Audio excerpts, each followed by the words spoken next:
Assalamu alaikum ve rahmatullahi ve berekatuhu dostlar. Bugünkü topşuruğumuzda biz ekskursavod hüneri bilen tanışacakız. Eydegiz, başlayık. Ekskursavod ул ekskursiyalar o'tkazuvchi kishi, muzeylar, tarixiy ham istalikli o'rinlar bilan tanishtiruvni shulay deb ataylar. Ekskursavod tarixni ham madaniyatni yaxshi bilirga tegish. Üstəvinə ona o'zi bilganlarni tinglovchilarga qiziqli bo'lirlik etib topshira olu salati da kerak. Ekskursavodning birgina kuni da ko'ngilsiz o'zmay, oni har vaqt kutilmagan hallar sog'alab tura. Ekskursavod bek qiziqli hunar. Chunki yaxshi ekskursavod bo'lar uchun kun sayin yangi bilimlar o'zlashtirishga to'g'ri keladi. Biror kishi bilim izlab yurtimdan chiqsa, farishtalar ona bo'lgan hurmatni ham ul ishlaganlaridan qanoat bo'lularini ko'rsatib, ul kishi oldina qanotlarini jayadi deyiladi hadisda. Ekskursavod da har kunni bilimga umtilirga, o'zi ishlagan ülkada bor narsani bilirga tegish. Chunki ekskursiyani tinglarga kelgan kishi allaningdek qatlovli so'rovlar berib qiziqsinirga mumkin. O'z ishining har nishkaligin biluv mana shunday mezgillarda yo'g'olib qolmasga yordam etadi. Әлі 60 yıl ilikkina bizde bu hunar bo'lmaganda. Bugün ekskursavodlar boshqara turgan ishni ul vaqtda kishilar o'z tilaklari bilan boshqa boshqarganlar. Ekskursavod bo'lib studentlar da, o'qituvchilar da, o'z shaharin yaxshi bilgan kishilar da yuriy olgan. 1969-yilda ilda turizm o'stirila boshlagan. Shundan professional ekskursavodlar da borliqqa kelgan. Peygamberimiz sallallahu aleyhi ve sellem'den benim için en korkunç narsa deb so'raganlar. Mana bu degan peygamberimiz onun tiline ko'rsatib. Bu hadis ekskursavod hunarına da bek kelisha. Haligi hunar egasi o'zining har so'zin o'lchab ayta biladi. So'z ekskursavodning ish quroli, shunga ul o'z quroli bilan usta ish eta bilirga tegish. So'zlarni durust etib so'ylaganda, ul o'z tinglovchilarida kuchli qiziqsinu uyata oladi. Mana o'zingiz da e'tibor etib qarag'iz ali. Hozir biz sizning bilan eski Tatar bistasi bo'ylab ekskursiyaga yo'l tutamiz. Dostlar, men sizni ekskursavod Jamila opag'iz Lugmanova bilan tanishtirasım kelar. Assalomu alaykum. Alaykum assalom. Kayflaringiz nechuk? Aybat. Bek yaxshi. Jamila, biz bugun Qozonning qaysi ulushi bilan tanishamiz? Biz sizning bilan bugun eski Tatar bistasi bo'yicha yuribmiz. Bu o'rin Qozon Rus davlatine ko'chgandan so'ng barliqqa kelamında bütün tatarlar ko'chinib, o'zlarining kichkinagina shunday Восточный shaharlarini sala başladılar degende.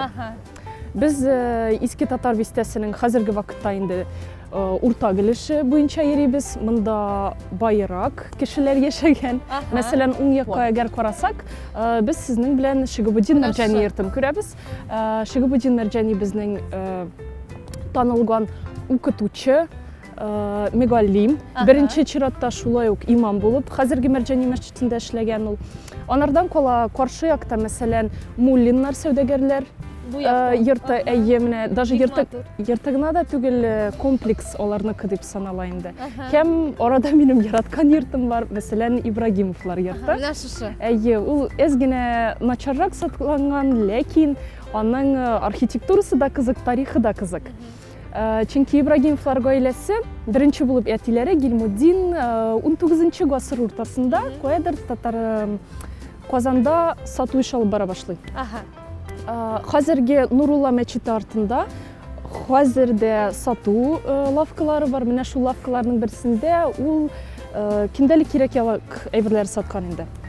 Hem mana shu yurtni salgan uylangan, balalari o'sgan hamalar endi 20-asr boshida bu oila Tatar savdogarlari arasında eng boylarining birisi bo'ladi. Deb sanaladi. Ayye, ularni nechagala shokoladniy korollar deb ataganlarida kelib. Yaxshi. Jamila, mana ekskursavod tarixni yaxshi bilirga tegishmi? Ayye. U yaxshi bilirgagina tugul yaratirga tegish. Chunki sen Кенде яңа бер укырга, информация Өйрәнергә тупларга тиешсең. тиеш. Бүтәнчә беренче китап булмый. Инде сез бу һөнәргә ничек өйрәндегез? Мин курслар бетердем. Курслар укыдыгыз? Әйе, Казанда экскурсовод булып эшләр өчен син курслар үтәргә тиеш. Алар ике җирдә бар, мин беләм. Безгә анда иң төп информацияны бирәләр. Тарих буенча, архитектура буенча, дин буенча. Һәм син шул информацияны, сертификатны алып, тагын да дальше укыйсың. Бик яхшы. Экскурсиялар сез күп йөртәсезме? Кайсы илләрдән туристлар килә? Мин чагыштырмача бәлки алай да күп йөртмимдер, но мәсәлән, минем һәр бәйрәм, ял көннәре гел экскурсия йөртәм. Атна уртасында шулай ук булгалы, мәсәлән, җәй көне күбрәк, кыш көне сезон булганда әзрәк инде. Әйе, ялларда, йылы вакытта, рәхәт вакытта. Илләр миңа илләрдән әзрәк килә, чөнки мин татар рус телендә йөртәм. Ләкин мин беләм, мин электур фирмада эшләгәнем. Әгәр чит ил телен белсәң, английский, немецкий, чит илдән безгә туристлар шулай күп киләләр. Менә минекеләр күбрәк, наверное, Мәскәү, Петербург һәм янәшә шәһәрләр. Вообще бөтен Россиядан. Бик яхшы. Җәмилә, Казанның үзегез ошаткан кайсы урыннарын атар идегез? Мин үзем айрым яратам татар бистәсен. Кем белмәй якынрак инде билгеле. Шулай ук Кремльне яратам, айруча кичен, бик матур. Әйе. Туристларга кайсыларын тәкъдим итәр идегез? Туристларга күбрәк. Кремльдән башлап, чөнки тарихи шулай дөрес, Кремль, Баумана, Кремлевский урамнары, татар бистәсе обязательно, шулай ук мәсәлән, Вселенский храмга Илдар Хановның бик теләп халыкка сөйлим аның турында анда җибәрәм, чөнки кешеләргә ошый андый җир. Дөньяда, Россиядә шулай ук. Бик яхшы. Менә бу экскурсовод һөнәренең нинди кыен яклары бар? Кыен дип әйтмәс идем, үзенең спецификасы бар. Син ничегәле коммуникативный кеше булырга тиеш, теләсә нинди кеше белән уртак тел табырга кирәк сиңа. Бала белән, подросток белән, олы кеше белән, әби бабай белән. Һәм һәрберсенә информацияны дөрес, анарга аңлаешлы, анарга кызык итеп сөйләргә тиеш. Аңлата белергә тиешсең. Әйе. Ну и салкынга, жарга күнеккән булырга тиеш. Салкында бераз салкынрак булыр бит. 25, минус 25-тә дә экскурсия йөртәсең, плюс 30-да да экскурсия йөртәсең, и сиңа гел кызык, син гел довольный. Сез димәк моңа күнеккән инде, шулай бит? Юк, менә миңа хәзер бер дә салкын тегеп рәхәт кенә. Ну, мин киенә дә беләм салкында. Миңа бераз салкынрак. Шулай да бик яхшы. Җәмилә, безнең экскурсовод булырга теләүче нәни дусларыбызга нинди киңәшләрегез бар? Аларга менә нәрсәдән башларга кирәк? Нәни булуларына карамастан да, беренче чиратта аларга төрле экскурсияларга йөреп карарга. Төрле экскурсияларга йөргән? Әгәр аларны мәсәлән мәктәптән кайдыр алып барар икән, чыннан да яхшылап тыңларга кирәк. Аңлар өчен беренчедән кызыкмы аларга үзләренә? Алар чыннан да телиләрме бу эш белән шөгыльләнергә һәм үсә торгач инде шундый экскурсияларга йөреп, бүтән экскурсоводтан яхшы әйберләрне перенимать итәргә. Мин үзем шулай итәм. Мин честно экскурсияларга йөрим.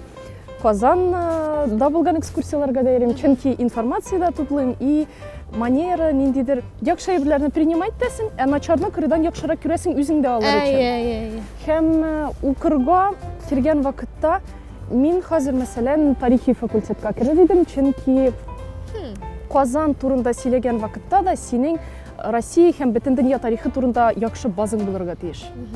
Чөнки дөньяда булган һәрбер событие ул бер-берсе белән шундый бәйле, и аны аңлатырга җиңелрәк та, аңлаешлырак та булыр. Шулайрак. Бик зур рәхмәт сезгә, Җәмилә. Безгә шундый экскурсовод һөнәре турында бик яхшы итеп сөйләдегез, аңлаттыгыз. Дуслар, безнең белән инде бүген экскурсовод Җәмилә апагыз Логманова булды. Бик зур рәхмәт сезгә. Сезгә зурдан зур уңышлар теләп калабыз. Рәхмәт. Сау булыгыз. Менә шундый кызыклы һөнәр ул экскурсовод. Кешеләр белән дә аралаша, дөньяны да өйрәнә. Өстәвенә бәхет елмайса, җиңел генә чит телләрне дә үзләштерә ала әле. Хәзергә сау булашыйк, дуслар. Киләсе һөнәрләргә кадәр. Әссәламу алейкум ва рахматуллахи ва баракатуху.